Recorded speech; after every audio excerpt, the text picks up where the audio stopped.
Webinar. Okay. All right. We are live on our social pages and the webinar has started and we have some folks coming in. Thank you everyone for being here today. Welcome to the Somatic Experiencing Workshop with Avdeep Bahra. We're going to start off first with a land acknowledgement.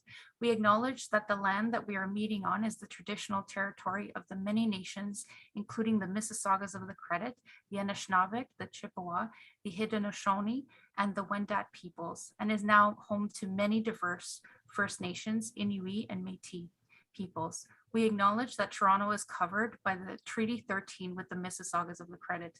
Welcome everyone, and I'm going to pass it on to Avdeep. Hello, thank you, Maria, for the welcome and for being here. And welcome to those who are watching and listening in. I am going to take a moment to maybe just let everyone arrive as they come into our webinar. So just even whatever you're coming from, having a seat or noticing where you're sitting, letting yourself get comfortable to listen in today and just be curious for this webinar on how trauma and mental health are rooted in our nervous system. And just noticing maybe the points of contact on your chair or your floor or your bed, wherever you might be. Yeah, we often need more time to transition into one thing, from one thing to the next. I know I do. So I'm curious, I have a PowerPoint presentation to share today on the topic. And I'm also curious because I do trauma work with clients and I do it from a somatic experiencing lens, which is the work of Peter Levine. So I'm curious how many people have either heard of somatic experiencing, SE, or Peter Levine. So I'd be curious to hear how people are raising hands.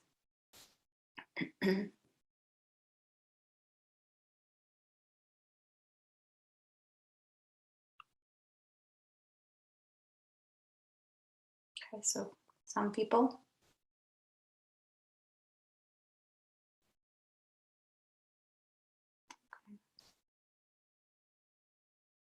Okay, a mix is what I'm getting. Yes, Maria? Yeah, okay, a mix, all right. Yeah, so today's webinar on my topic, it's the basics of understanding trauma work from this lens. So maybe I will start with my PowerPoint. I'll do a screen share.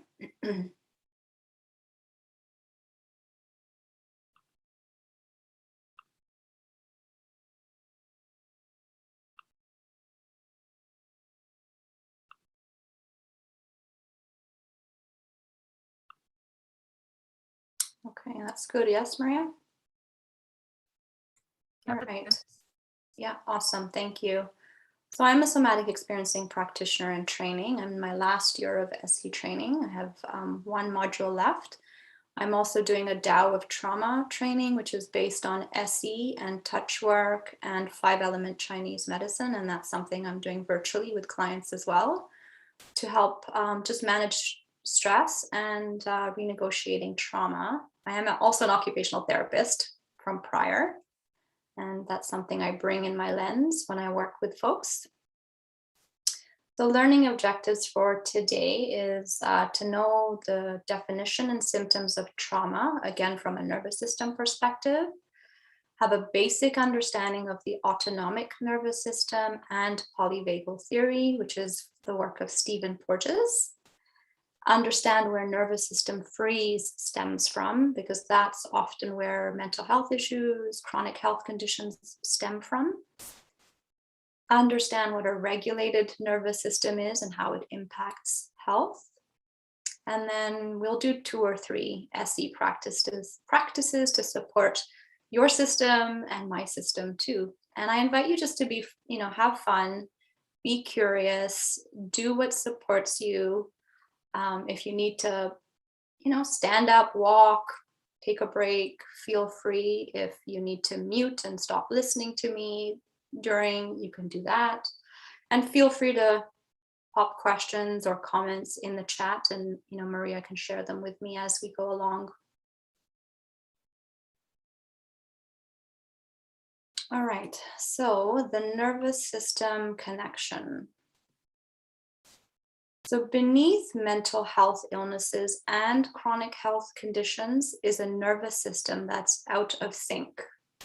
And I'll get more into what a nervous system that's in sync versus out of sync looks like, or a regulated nervous system versus a dysregulated one. A dysregulated nervous system comes from, or it's rooted in, unresolved trauma and or chronic stress. And unresolved trauma could be something from even birth. It could be in utero. So it can be from times that we don't remember cognitively, but our body and our nervous system does remember. So I like this iceberg image as well, because to me, the tip of the iceberg that sticks out of the top, when it comes to therapy and this type of work around trauma, I see the tip of the iceberg as what we're conscious of, what we're aware of, what we might do in talk therapy, talking about our story, our trauma, our stressors, and what's beneath the water's level, or that larger part of the iceberg, is what's held in our nervous system, in our body, in our cells, and what we may not be conscious of when it comes to trauma work. So I like to see SE as what's working on underneath the water's level, that part of the body and the deeper part of the iceberg. And both are important, the cognitive piece and the body piece, I would say. Maria, I noticed there was a hand, I think, that popped up. I'm not sure if there was a question already, or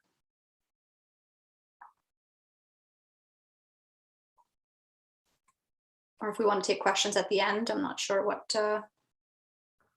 Yeah, I think let's hold off on questions at the end. We'll leave a few minutes for that. Okay. Yeah, thank you. And people Okay. can post them in the chat as well. So if I don't see any questions in the chat, but if you have any comments or questions, post them in the chat and I'll keep track of that. Thank you. Okay, awesome. Thank you, Maria. Okay. The other piece about the nervous system is that various health conditions, such as what's listed here, so anxiety disorders, including PTSD, panic attacks, chronic pain, fibromyalgia, Raynaud syndrome, chronic fatigue syndrome, migraines, irritable bowel syndrome, are all health conditions that can be rooted in a nervous system that's dysregulated, and often stemming from early life trauma. So before the age of 2, before we're verbal and able to speak or understand language. And in somatic experiencing, we call these conditions syndromes.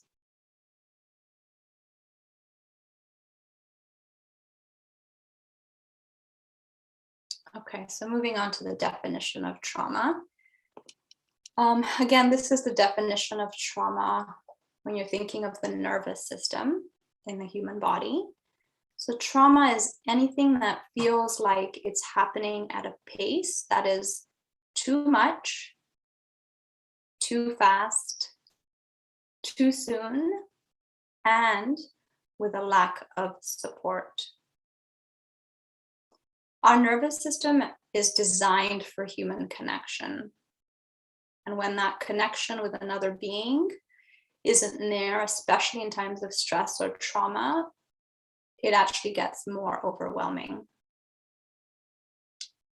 So I just want to take a pause with that definition alone, and just giving everyone a moment to, reflect on your life or your experiences, or even your day today or yesterday, and contemplating, have you had moments today, this week, where it felt like things were happening at a pace that was too much, too fast, too soon, with a lack of support? And you can, raise your hand if you felt you've experienced that this week. And it's not necessarily traumatic, it's just a lot for the nervous system. Yeah, I can raise my hand. I've definitely felt that way this past week. And I can definitely say the past year and a half, 2 years of COVID has been, definitely lack of support. And so much happening, so much changing. So maybe just taking a moment to see what it's like to acknowledge that, yeah, you have experienced some of this.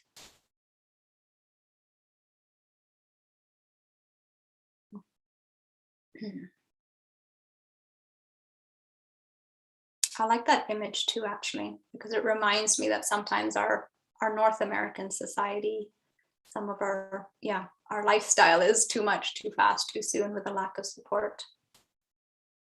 I think maybe we'll do a brief practice right here. Let's do a practice. I'll stop the share for a moment.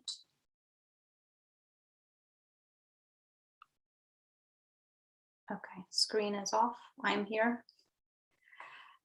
So maybe let's do,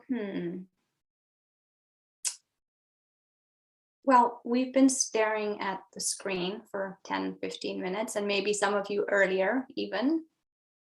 So I invite you to even look, I'm going to do it with you. So this exercise is called Orienting to Pleasure in SE. So the invitation, and you don't have to do this, your choice. The invitation is to allow your eyes to wander around your space slowly. And I'm going to do it with you. So you could start on one side of your space. And again, if your eyes or your body don't like this, you don't have to do this. You can just keep looking at the screen or have a sip of tea or whatever you're having. But for those who are joining, letting your eyes land on something that they're drawn to.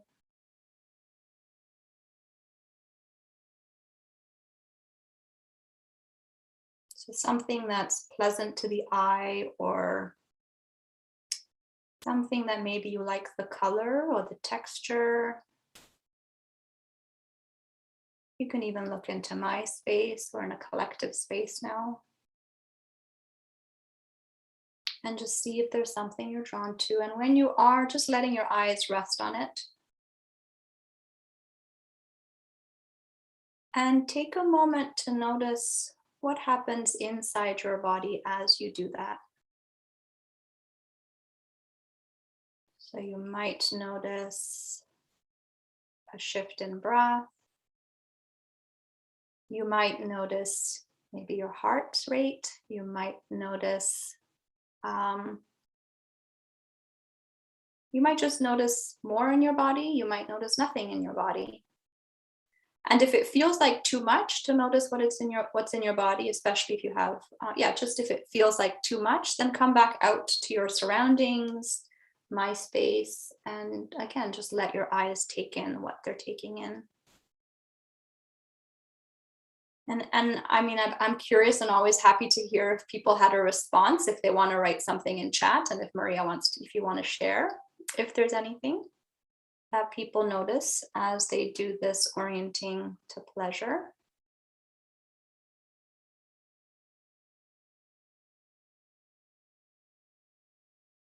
Yeah. Is it okay if I read out some of the things, Maria? They pop up. Okay, so yeah, someone felt very calm.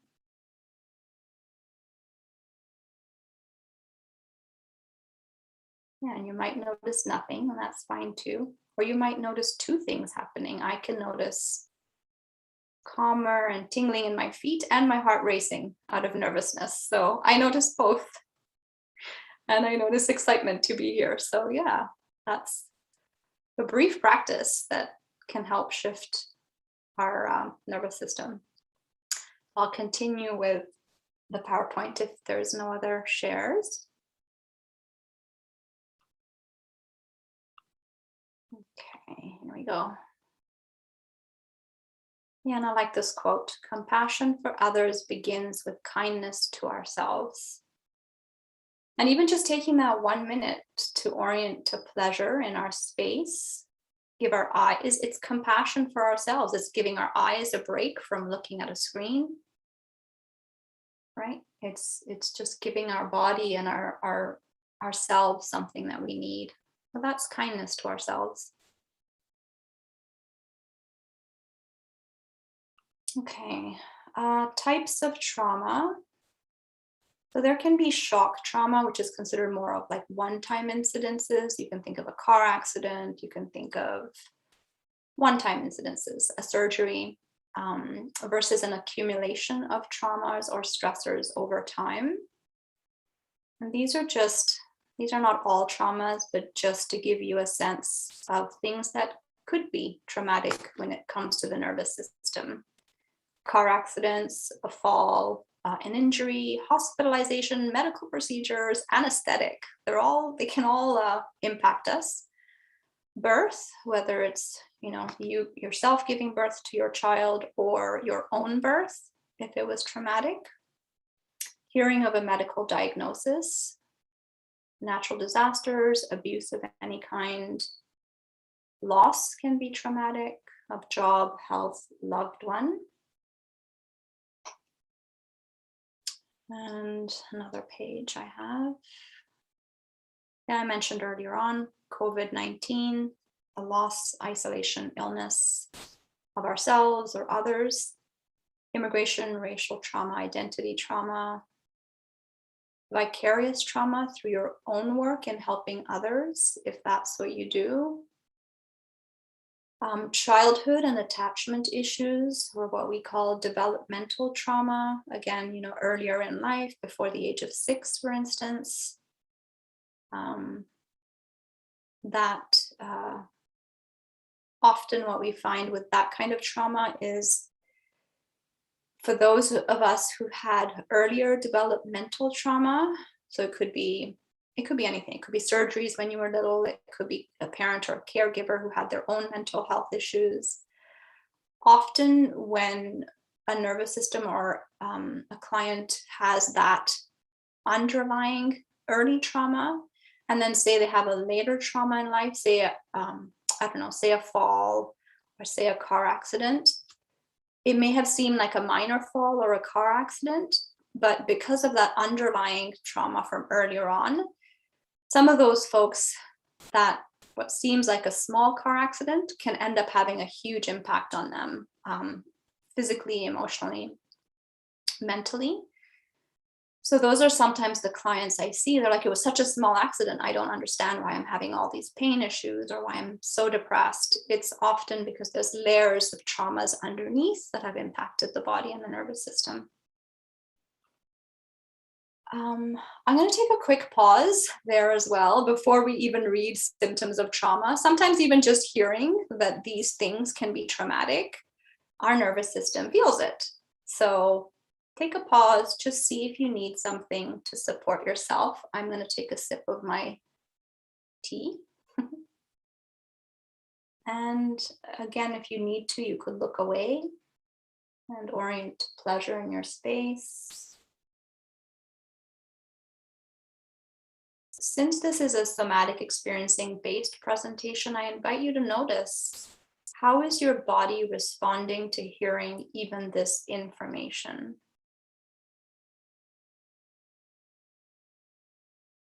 Right, hearing the types of things that can be traumatic, just notice how your body responds.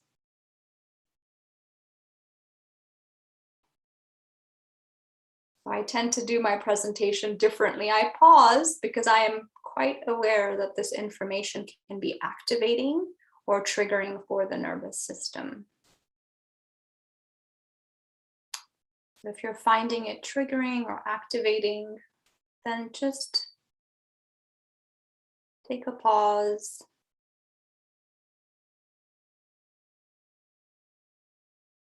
Maybe let your body find the ground. Let your feet find the ground. Let your feet find the chair or wherever you're sitting or standing.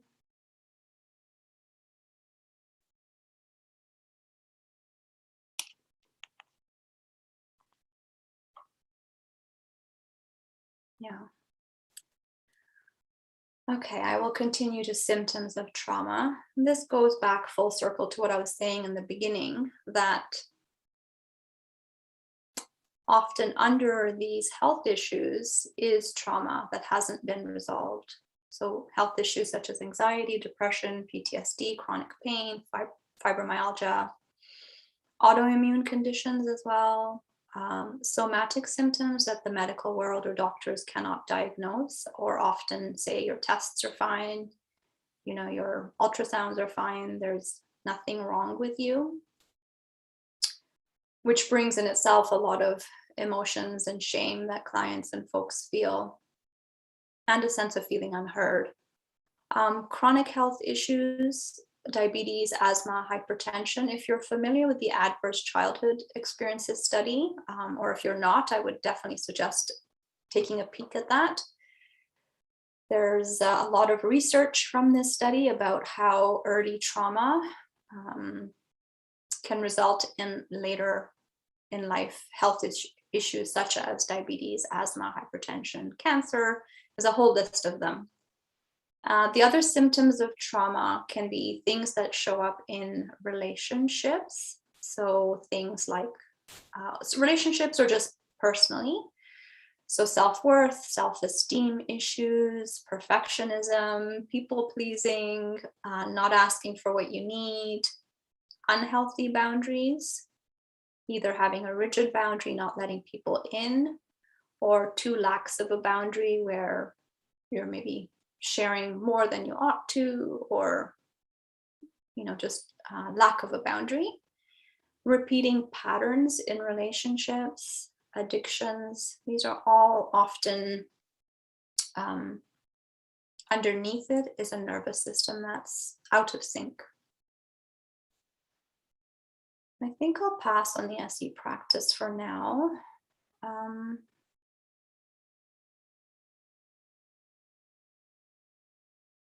I'll take a pause to settle into my own body to check in. Yeah, maybe let's take a quick pause and do a brief, just a self hug or a self touch practice. And again, you don't have to do this if you don't feel like. You're welcome to mute or just listen.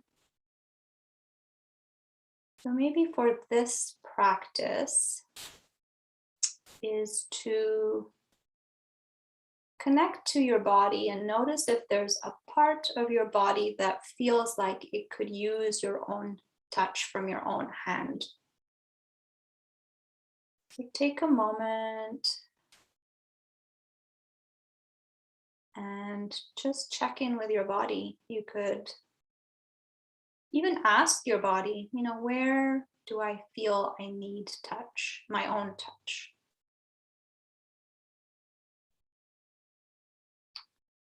And if you feel drawn to a place, then you can place your hand there. You could even imagine your hand there. Say it's a part on your back that you can't reach. You could imagine placing your hand there. I'm going to place my hand here, and that's where I feel I need it.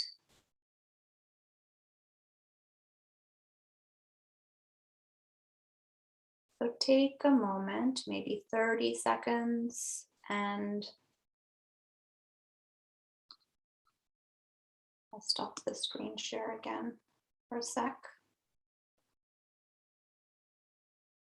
So yeah, placing your hand where you feel like you need it. And I'm placing mine on my heart, and just check in with your body. How does that feel for you?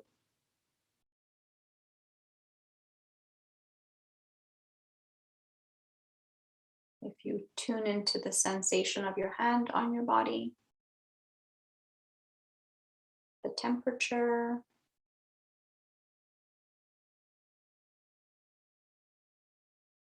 maybe notice how the rest of you responds to that, either actual touch or imagining your touch on yourself. And again, you don't have to do this if you don't want to.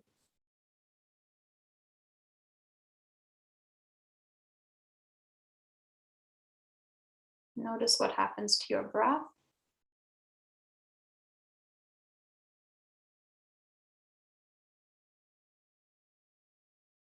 Notice if there's more awareness of the rest of your body or less.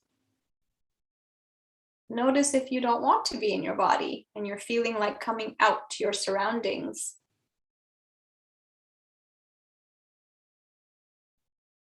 You could notice, how are your senses, your eyes, your hearing?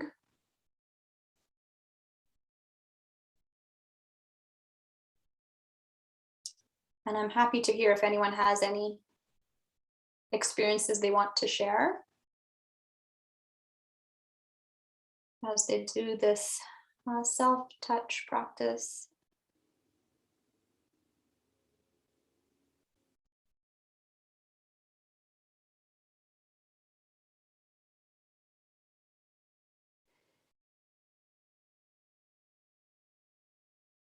Yeah. Okay, I'll continue with PowerPoint.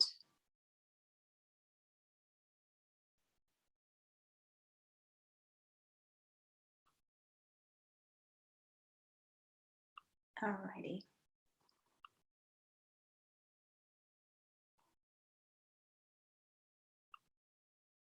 Okay, so getting into the nervous system now. So our human body has an autonomic nervous system, which means it's the peripheral nervous system. So it includes parts of the brainstem, cranial nerves, meaning the nerves coming from the brain, and spinal nerves, nerves coming from the spine, versus the central nervous system, which is the brain itself and the spinal cord. So when I talk about the nervous system moving forward, and what I'm referring to is the autonomic nervous system and mainly the vagus nerve. So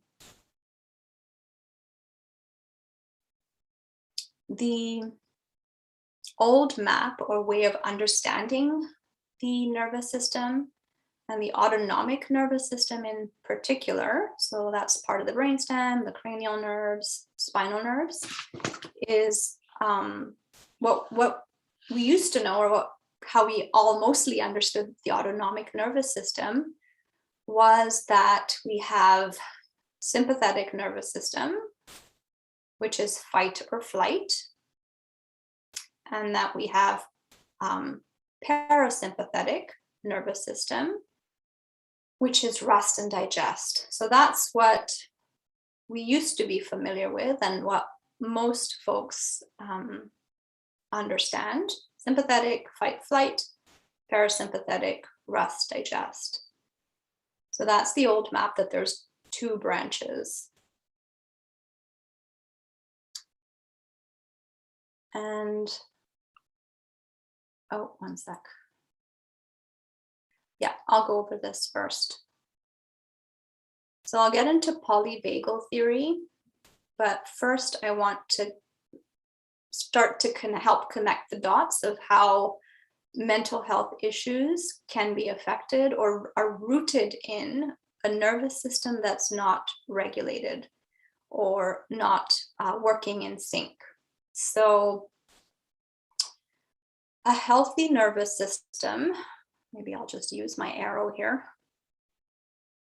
A healthy nervous system, a regulated nervous system, what it does is it moves from sympathetic fight flight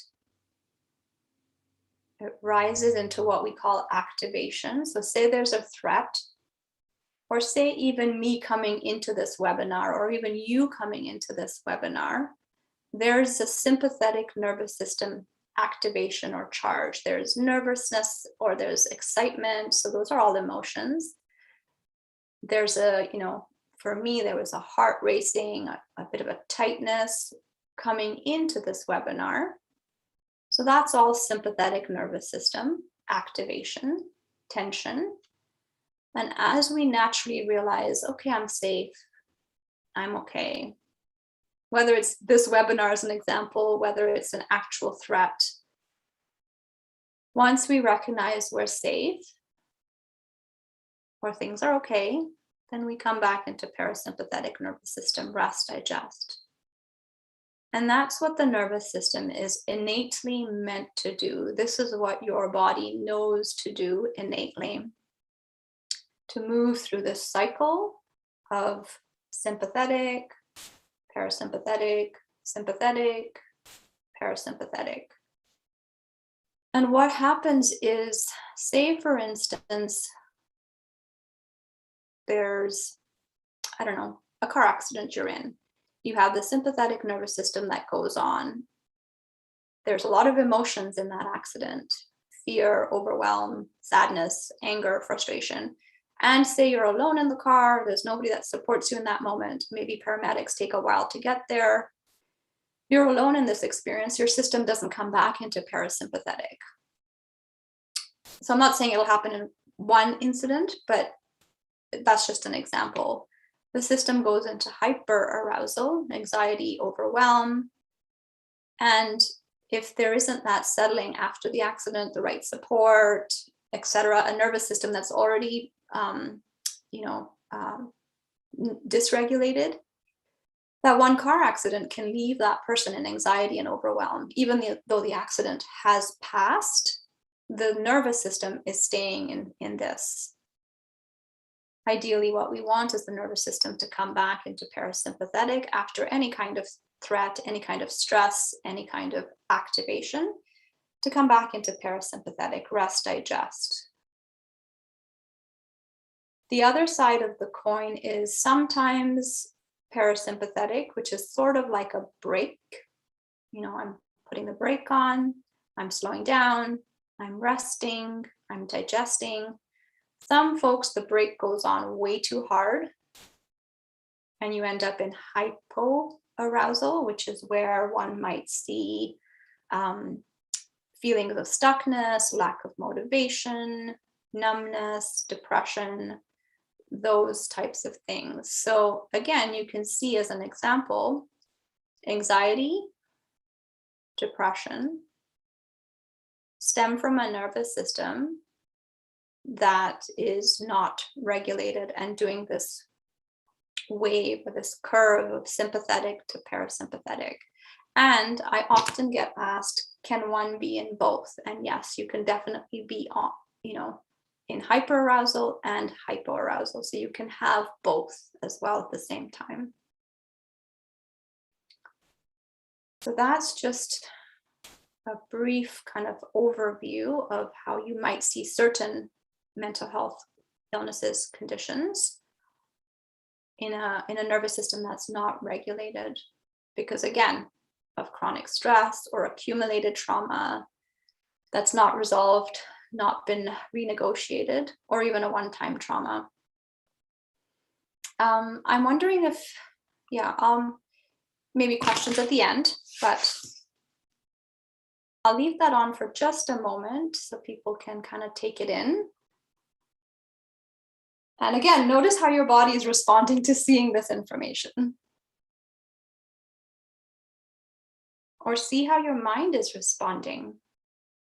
Maybe it says, I know this already. Or it says, oh, wow, I didn't realize this. So give yourself 20 seconds.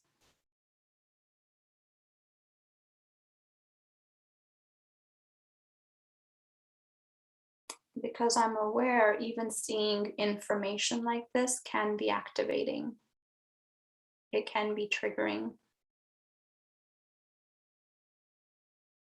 whether this information is new for you or it's familiar and you've seen this before, it can still elicit a response. And again, if it's overwhelming for you at any moment, take a pause, orient to your space or my space, and just see if there's something that's more pleasant or comforting that you're drawn to. Or again, you can do touch, hands wherever you feel like you need them. So again, really take time to take care of yourself, even as you're hearing this information.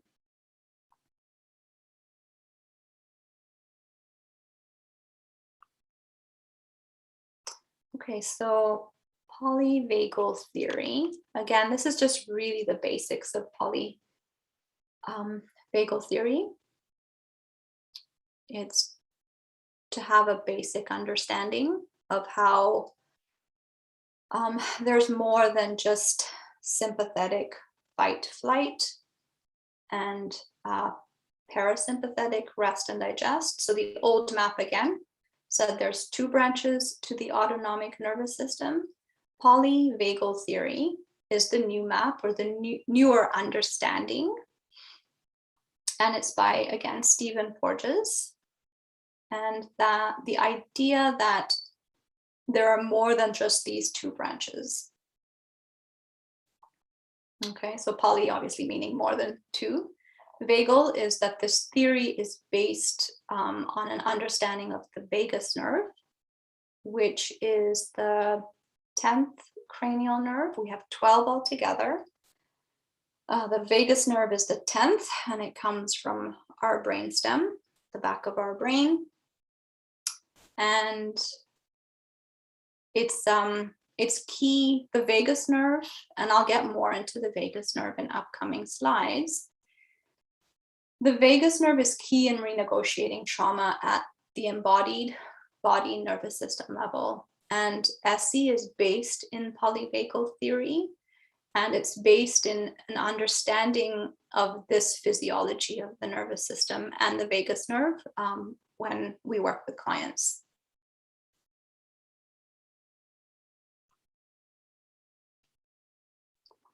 So again, the vagus nerve, 10th nerve from the brain.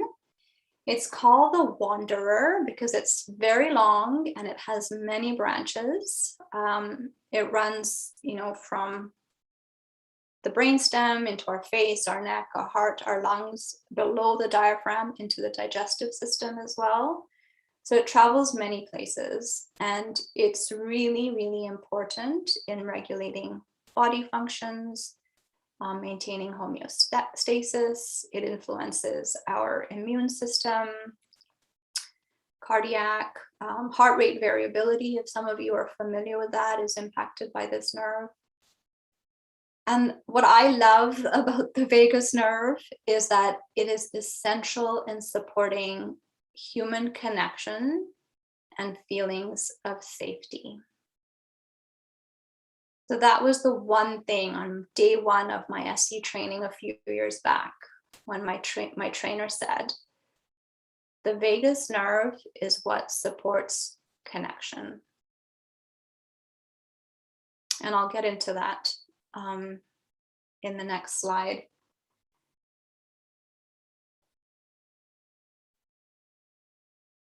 And I'll get into what ventral and dorsal vagus nerve are. And I think it's important to highlight why this vagus nerve, it supports connection, and connection is what is lost when we have chronic stressors or traumatic experiences. And then again, that lack of connection, that support that I mentioned earlier on, when things are happening that are too much, too fast, too soon, is what contributes to that dysregulated nervous system, which in turn then contributes to mental health issues or chronic health conditions. So it really, really is a key nerve in our body. So the vagus nerve, like I was saying, there's two, this is the new map we're talking about, polyvagal. So I talked about sympathetic being the fight flight aspect of our autonomic nervous system. And then we have parasympathetic nervous system. And the parasympathetic nervous system, you can almost imagine it as having two branches as well. So in the parasympathetic nervous system, there's the ventral vagus, you can see at the top right of the slide. Ventral vagus, ventral just means it's the front part of the vagus nerve that comes from the brainstem. This is part of the parasympathetic nervous system. And when this aspect of our vagus nerve is functioning well, we are in a place of feeling connected with people and ourselves. So you can think of a time where you felt connected to people or a person, or it could be a pet. And even take a moment to remember what that might have been like if you've had that experience. One of the things I notice with clients when they are accessing a ventral vagus state, or even myself, is that my eyes or a client's eyes have a different quality. We make eye contact, or we can even make eye contact when we're in a socially connected ventral vagus state. Our face is softer, we might have a soft smile. Our breath might be more easy. So that's when, those are the qualities in the body of being in a ventral state.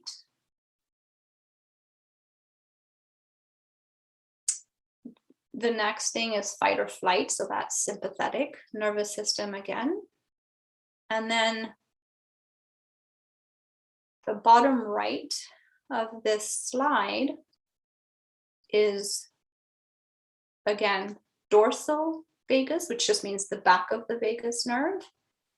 And this is also part of the parasympathetic nervous system.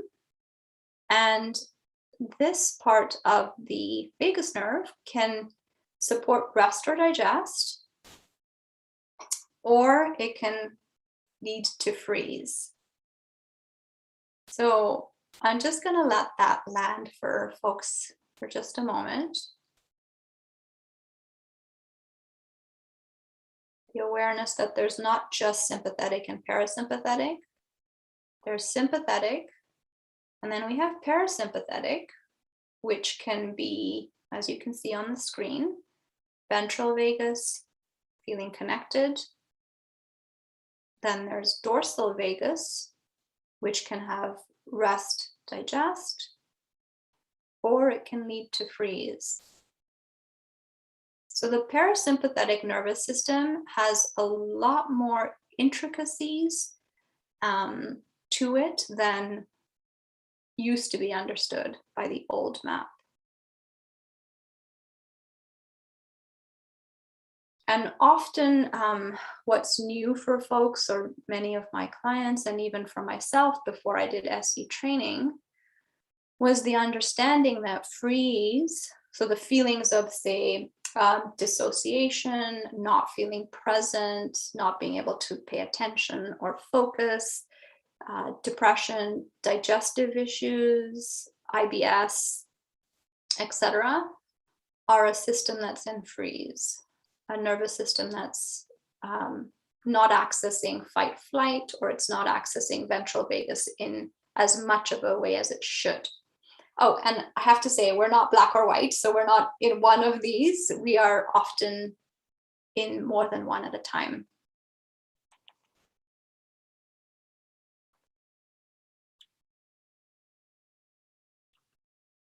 Okay. I think this information can be a lot to take in as well. So I think let's take us, I'm going to pause, let everybody check in with their bodies. Notice, are you feeling present? Are you feeling disconnected, and there's no judgments. There's just simply curiosity. So check in with yourself.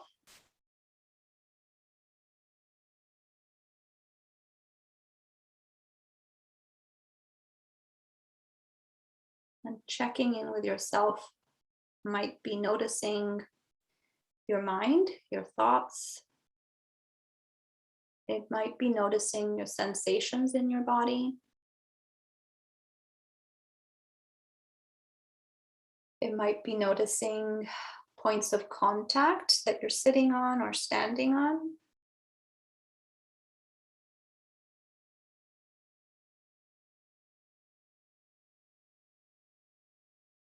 You might be noticing your breath, if you're holding your breath or not holding your breath.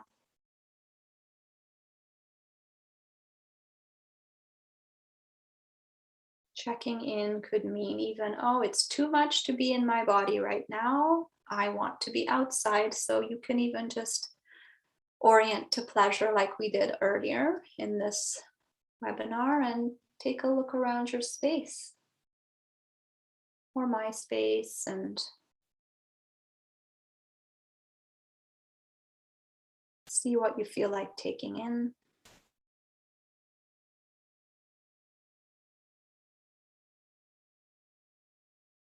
And notice, how's your body responding to that pause?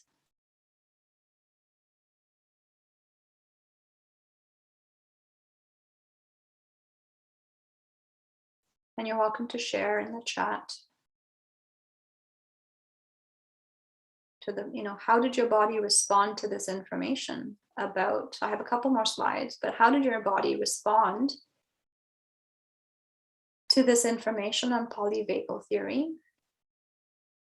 I'm always curious how people respond to this information about rest, digest, or freeze, both being a part of the parasympathetic nervous system. So you can, if you feel like sharing, maybe this is familiar to you, maybe it's new.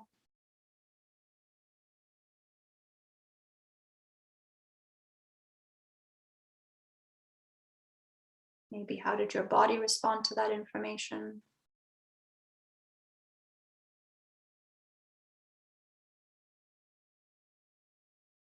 Yeah. And I will continue. Okay. So just a couple more slides I have on polyvagal theory, just to understand it a little bit deeper. Again, going back to that ventral vagus nerve aspect, which is designed for social connection. So the ventral vagus, think of it as feeding diaphragm up.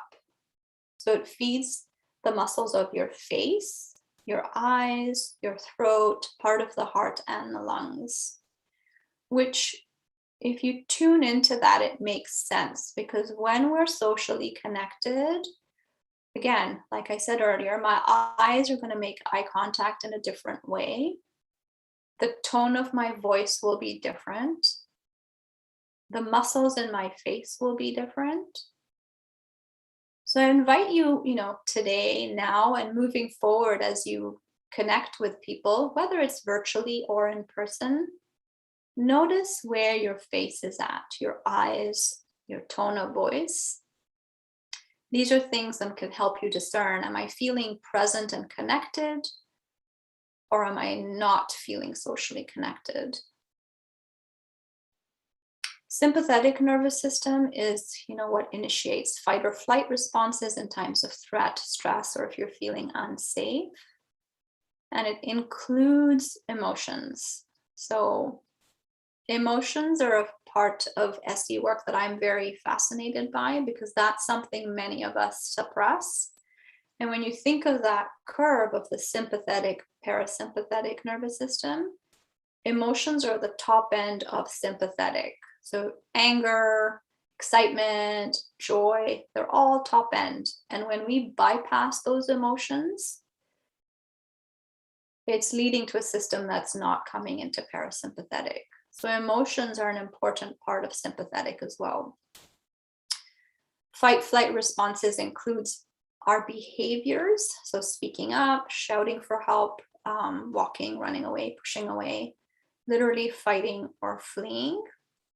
And chronic health conditions, mental health issues, again, stem when there's a nervous system that did not have a chance to do these behaviors.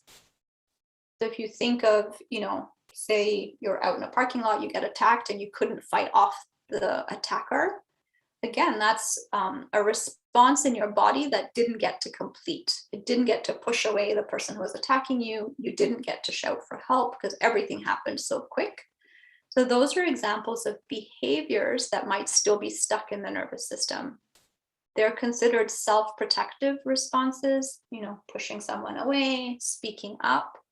And SE work or nervous system work allows these self-protective responses to complete when they're ready, when someone feels safe, when there's the capacity in the nervous system. And when we don't have an opportunity to complete those self-protective responses is when we end up with that dysregulated nervous system that's out of sync. This is where you end up seeing either that anxiety, depression, PTSD, other mental health issues, and also where you can end up with chronic pain conditions. I have clients who, end up with shoulder pain and there's no physical reason for it. But over a year, 2 years of working together, we discovered that there was a self-protective response that didn't get to finish. The tendons, the muscles, the joints were wanting to complete this movement. And because it didn't, it got held as pain or tension.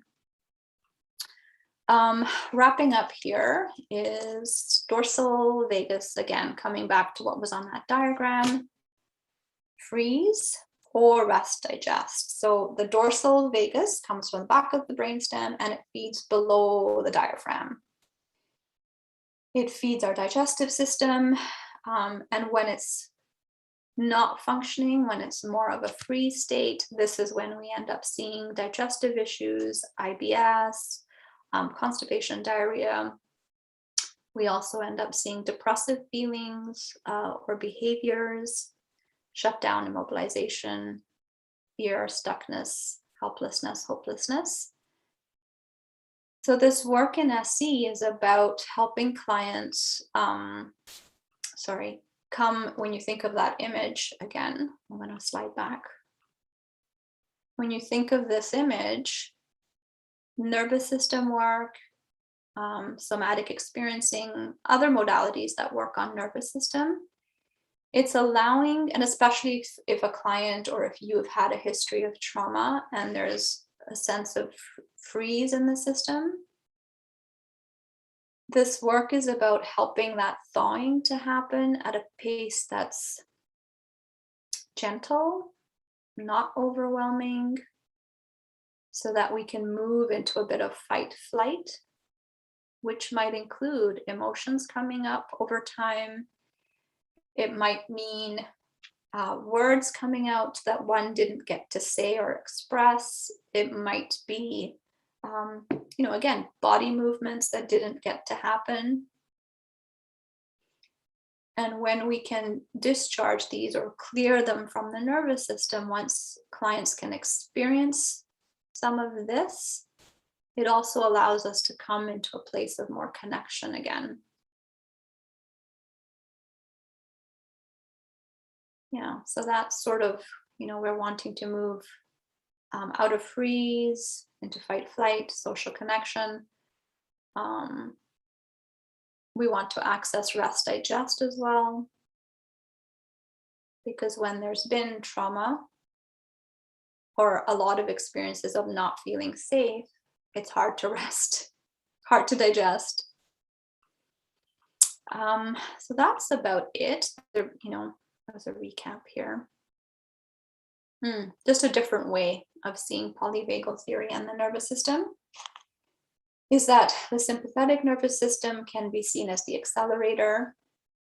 Parasympathetic nervous system can be the brake. So again, just gently putting on the brake in parasympathetic would be analogous to what's called low tone, meaning I'm resting, I'm digesting, I'm present, versus high tone when the brake is pressed on way too tight. That's high tone, and that's when we see freeze. So there's a bit of a spectrum in parasympathetic low tone, meaning I'm resting, digesting, versus the parasympathetic brake goes on too hard and now I'm going into freeze. So there's a fine line, and that's something I work with clients on too, figuring out, am I in rest digest or am I in freeze? And like I said earlier, you can have both on at the same time. And that is where a lot of syndromes, chronic health issues, mental health issues can stem from as well, when the brake and the accelerator are on at the same time. So I do want to give time for questions. I noticed the time. Time flies. I'm going to stop the screen share. And yeah, I'll stop the screen share. And Maria, you can let me know if there's questions or curiosities. Yeah, I don't see any questions yet, but people feel free to post. We just had some comments earlier when you were asking how people were feeling. There were noted feelings of calm and being present, feeling connected and present. Someone mentioned tightness in their back, anxious, stomach pain at one point. As you were talking about information, how the information is landing with people. Someone mentioned that realizing that supporting others can be triggering and taxing, and I put in the chat, definitely, especially if we're not taking care of ourselves when we're helping others. It's really great to help others, but we have to make sure that we're okay ourselves first before we engage as a helper. That's my own personal belief, and we emphasize self-care left, right, and center at the Gatehouse. It's okay to say, no, I can't facilitate another group right now, I need a break. Someone mentioned not wanting to focus on information, almost like their brain is looking for distractions. And when you were talking about freeze, I kind of like looked at that person's comment. Can you say a little bit more about that? Like, it's almost like a dissociation. Like I can't, my brain doesn't want me to look at all this stuff. Yeah, that can be, because sometimes, like I said, information can be overwhelming. So I would almost invite that person to trust what their body is saying in that moment. That this is maybe too much right now. And dissociation, I tell my clients too, and I've experienced dissociation a lot in my past too. It really is a self-protective mechanism. There's no shame in dissociating. It helped us survive or, function in the past. And it's now the work is to recognize, okay, I don't need to dissociate anymore, right? But it is self-protective. So even at times for that person, let's say maybe you just didn't want to be here, maybe you wanted to rest, or just being curious about that pattern. Yeah. So I have another comment. Thank you, very informative. The accelerator/brake helps in figuring out what is going on internally. Great. And another thank you for sharing this knowledge, very informative.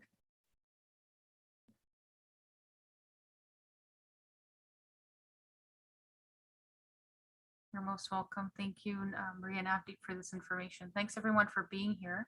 Avdeep, how can people get a hold of you if they want to connect with you and find out? I know you're restarting your monthly drop-ins in January, and you host that. Her website is avdeepbahra.com.